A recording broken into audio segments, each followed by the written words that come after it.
So what you're saying is that now dictator Biden is going to have to turn the military in, and all right. You see where I was going with that.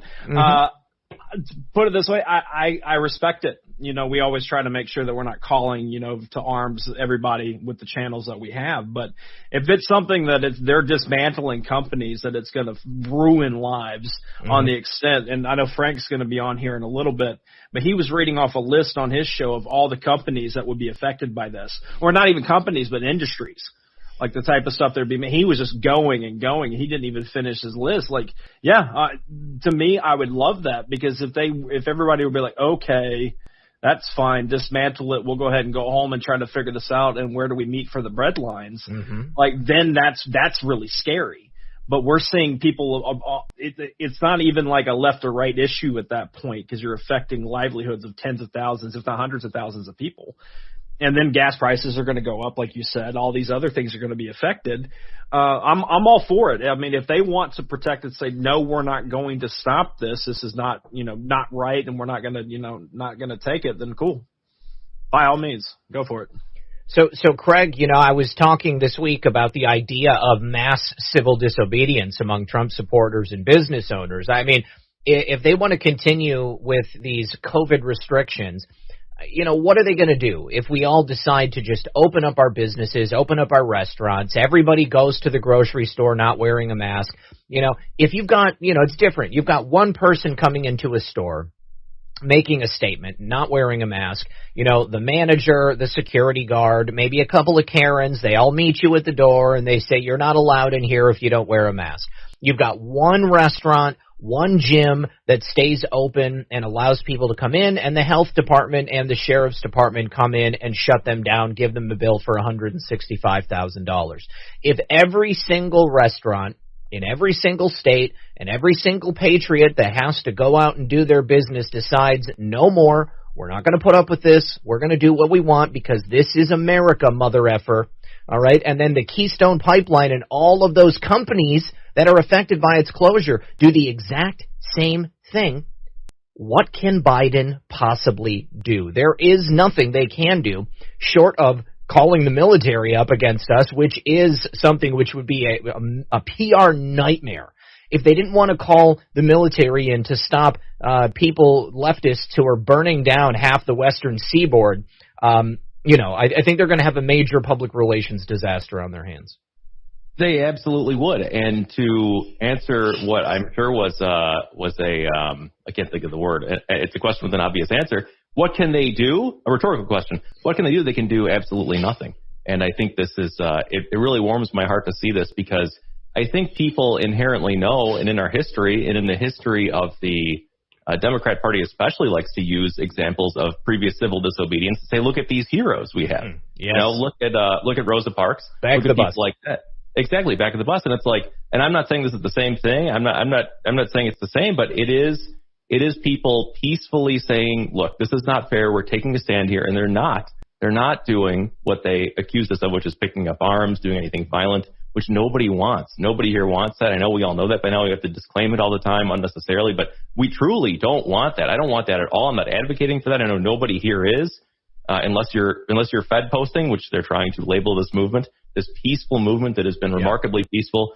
And now we have a way to say, if these people hire private security, and say, no, we're not bothering anybody here. We're running a pipeline. That's not violent. And you're the ones saying, if you don't do this, then we're going to, what's behind every single government mandate? It's a threat of violence in the end. I mean, there's a great video that illustrates this point. You can find it on YouTube still. It's called, I think, The Small Dots. It's by Larken Rose, Larken, and then Rose is his last name.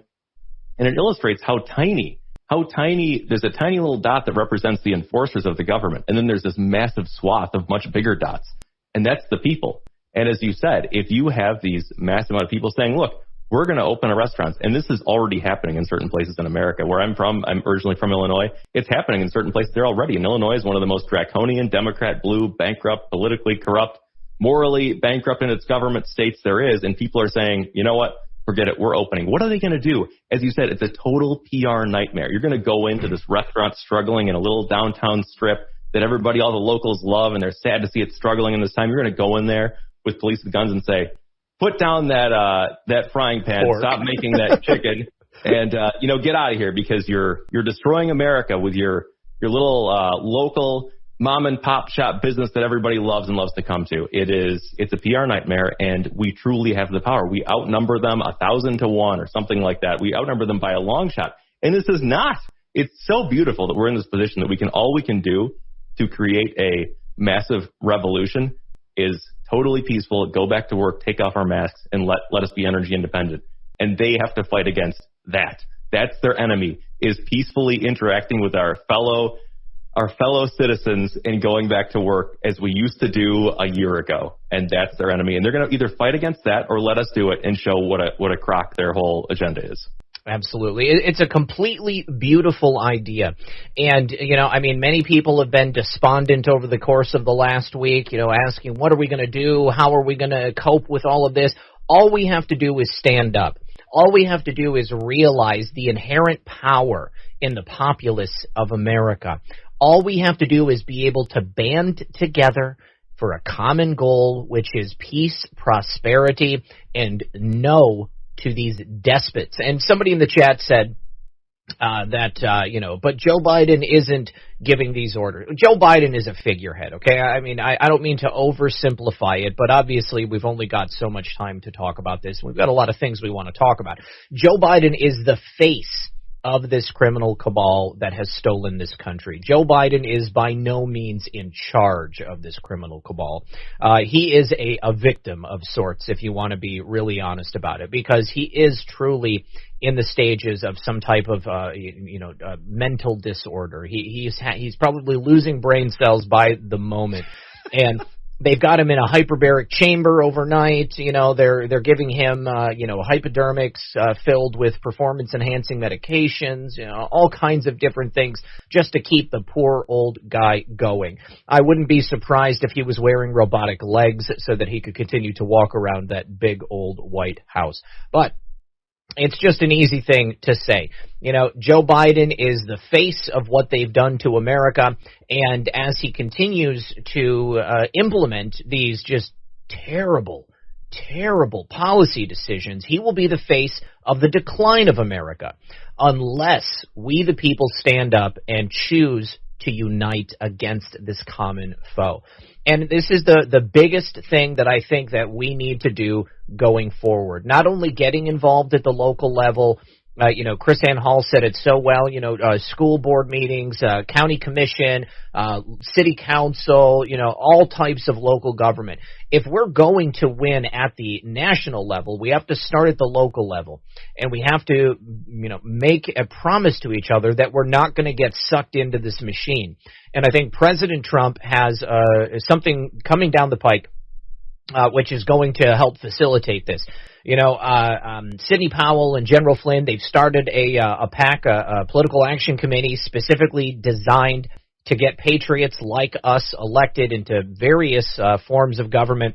And then the rumor is that President Trump is going to be starting his own party, the Patriot Party. And there are many people who are, kind of getting ahead of the ball with that. Mr. Sharkey, a longtime viewer of the program, he called in last night. And he's starting the Patriot Party in Colorado. It's no small thing to start a political party. I was at dinner with someone. He was one of the founders of the Tea Party in Ohio, and nationally, but it was in Ohio. And he said that they had done some crunching of numbers, and they figured that it would cost about $1 billion to start a new political party. And that's because of all of the work that would have to go into it. And, of course, they have to fund it. There's a lot of different things to consider there. But you have to do it county by county in every single state in order to get the ballots, get people's names on the ballot for whatever that political party ends up being. I think the Patriot Party is a perfect way to do it. And I think that, it would be the biggest, threat to the Democrats and to the Republicans. Because if President Trump spearheads something like that, inherently his entire voting base is going to immediately go over to there. Because anybody who I know who is a Trump Republican is, Trump first. Okay? The Republicans have abandoned the American people. They have abandoned the one thing that made their party vibrant and viable and beautiful, that did things for the people of this nation. And now they are going right along with the Democrats to destroy America. And, I bet you that their thought process is, okay, well, we'll just go along to get along. Joe Biden will make some bad decisions, and then we'll come along in 2 years, and then we'll beat him in the midterms. Maybe we'll take the House back. Maybe we'll get the Senate again. But there's no way to win this, okay? Because they're just going to keep going back and forth with the exact same false dialectic of the left and the right, when really it's the cabal and the patriots. It's the people of America versus this transnational criminal organization which seeks to completely destroy our way of life. Now, I wanted to show you guys because we talked about this before the show, but in case there was anybody who didn't get to see the show with Thomas and I last night, Dan Scavino shared this beautiful painting last night on his Instagram story. There were a lot of people who, when I showed this, they said it's not on his Instagram. It was on his story. So if you don't follow him on Instagram and you don't know how to get to the stories, you wouldn't have found it, but that's why you didn't see it. But President Trump here, he's peeling back this red velvet curtain to reveal this beautiful painting, which is under, what is on this painting? What does President Trump have in store for us? Craig, you talked a little bit about in the pre-show. President Trump has made his first public statement to a reporter since leaving office, and I thought that it was very telling, especially in conjunction with this picture that Dan Scavino posted.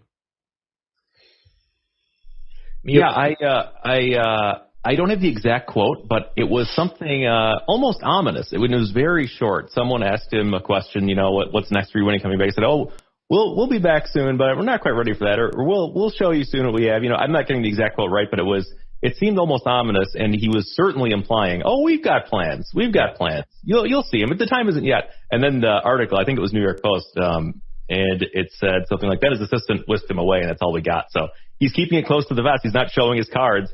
Obviously, I'm sure he's got some kind of trump card, I would guess, whatever's under that painting. But I don't know what it's going to be. But, man, I'm looking forward to seeing what he does next.